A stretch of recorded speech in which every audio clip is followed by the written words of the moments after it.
Yego bene data twongeye twagarutse kumva ubuhamya bwa mwene data witwaga Abuduru Paul, witwaga Abudunur, ubu ngubu akaba yitwa Abuduru Paul.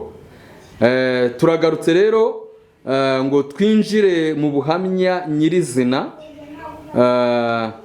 bw'ukuntu yari shehe, yari umuyisilamu ndetse ari shehe, none ubu akaba yarakiriye Yesu Kristo nk'umwami n'umukiza. Turagira ngo rero twumve mbese mbere atarakira Yesu Kristo nk'umwami n'umukiza, akiri shehe, akiri umuyisilamu, yari ameze gute, yabagaho mu buzima bumeze gute, ese Yesu yamwumvaga gute, yamwizeraga gute? Ni karibu Kamuhanda Paul. Murakoze cyane. Nkuko mubivuze nyine amazina yanjye nitwaga Kamuhanda Abdunur Bun Harun, ariko ubu ngubu amazina yanjye ni Kamuhanda Paul. Nize ku kigo bita Ma'ahad al-Hidayat al-Islamiyya, gukora impamyabumenyi ya AD yo kuba umuvugabutumwa mu idini ya Isilamu. Akazi nakoze rero cyane ni ivugabutumwa, aho nari umuvugabutumwa mu kigo, mu nzu ndangamuco ya Kisilamu kwa Kadafi,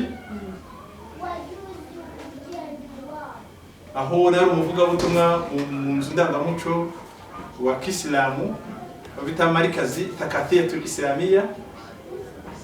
Ndi umwarimu ndetse nkaba na vice imam wungirije, umuyobozi wungirije mu by'ivugabutumwa, aho numvaga nkurikije uko nari narize narasobanuriwe yuko Yesu Kristo ari intumwa y'Imana.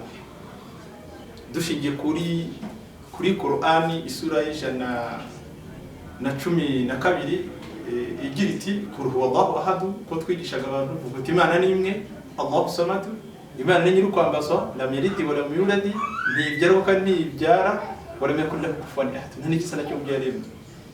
Rero naje guhishurirwa ukuntu Yesu Kristo ari umwami n'umukiza ndetse ari n'umwana w'Imana.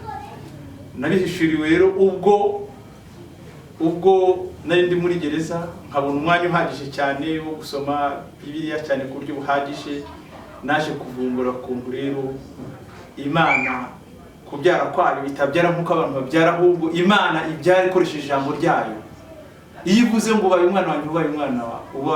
Iyo uvuze ngo ubaye intumwa y'Imana, ubaye intumwa y'Imana. Iyo uvuze ngo nihabeho amanywa, ubwo amanywa babayeho.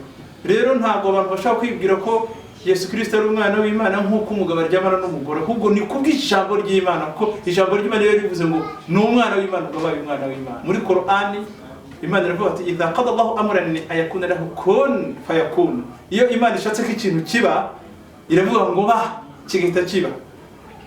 Ubwo rero ijambo ry'Imana nta hantu waritandukanyiriza na Yesu Kristo. Kamuhanda Paul, utaragera aho ngaho, nashaka kubaza ubuzima bwawe cyangwa se imyigishirize yawe ubwo wari shehe, uko wumvaga Yesu, ese abo wari uyoboye wabigishaga Yesu gute, wabwirizaga ubutumwa bwiza gute?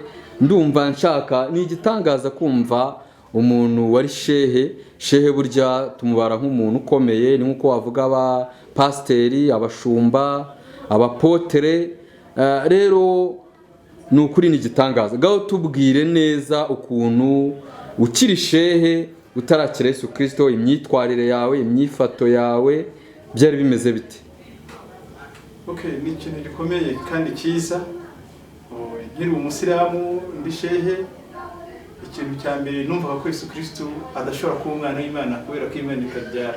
Ni nako nigishaga n'abantu bose, kuko numvaga ko kuba umwana w'umuntu bituruka mu kuryamana n'umugabo n'umugore, aho honyine hashobora kuva umwana, cyangwa rero hashobora kuva umwana. Ariko ntabwo nari nzi ko hashobora no n'ijambo ubwaryo ribyara. Ikindi nigishaga abantu yuko Yesu Kristo ari intumwa, akaba n'umuhanuzi adashobora kuba umwana w'Imana ndetse atanadupfira ndetse ganaducungure kuko nemeraga ko atigeze apfa na rimwe ahubwo yagiye mu ijuru akazagaruka ku munsi w'imperuka aje guca imanza no kwica Antikristo, ariko sinemeye neza yuko Yesu Kristo ari umwana w'Imana. Ariko imyitwarire yo ntabwo yari mibi cyane kuko n'iki cyaha naguyemo cy'ubwicanyi ntabwo ari gena gipanze kandi n'icyaha gikomeye.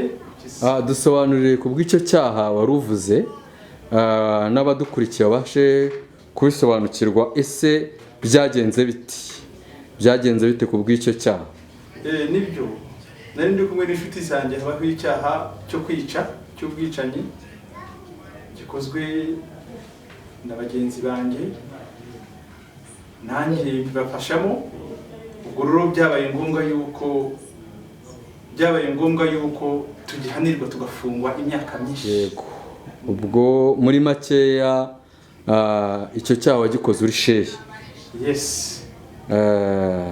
Ese ukiri shehe, Yesu yaravuze ngo abakijijwe muzabamenyera ku mbuto zabo. Ukiri shehe, ko numva imbuto zawe zitari nziza kugera naho wumva ko wakwica n'umuntu, ubwo urumva ko sinzi wenda izindi ngeso zawe, ariko nimba uri gutanga ubuhamya kugira ngo abantu bafashwe, ni byiza kutubwira uko wari uri, imico yawe, usibye n'icyo cyaha wenda wakoze hamwe na bagenzi bawe ndetse mwanagihaniwe n'amategeko, icyo ntabwo ari ikibazo. Ariko biratangaje kumva umuntu wari shehe kugira ngo wumve ngo yishe umuntu cyafungiwe icyaha cyo kwica umuntu. Kandi shehe tuba tuzi ko ari abakozi b'Imana, ni nkuko wakumva ngo umupasiteri yishe umuntu cyangwa bishop runaka. Ngaho tubwire icyo gihe imico yawe yari imeze ite? Okay, murakoze cyane. Imico ntabwo yari mibi cyane, yari nk'iy'abandi bose, ariko gusa nuko mu buzima hari igihe umuntu ashobora kurangara agakora iryo kosa, agakora icyo cyaha. Mu by'ukuri nta kibazo kindi cyari gihari, usibye ko kenshi na kenshi rimwe na rimwe umwisilamu ashobora kuba yumva ko n'umuntu w'umukafiri nta n'ikibazo cyo kinahari umwishe, nta kibazo cyo kinahari, nta n'icyaha na kimwe kore ntabwo ishobora kugonera ko yishe umukafiri, nta na hamwe bihanira, nta na hamwe biremewe kwica umukafiri.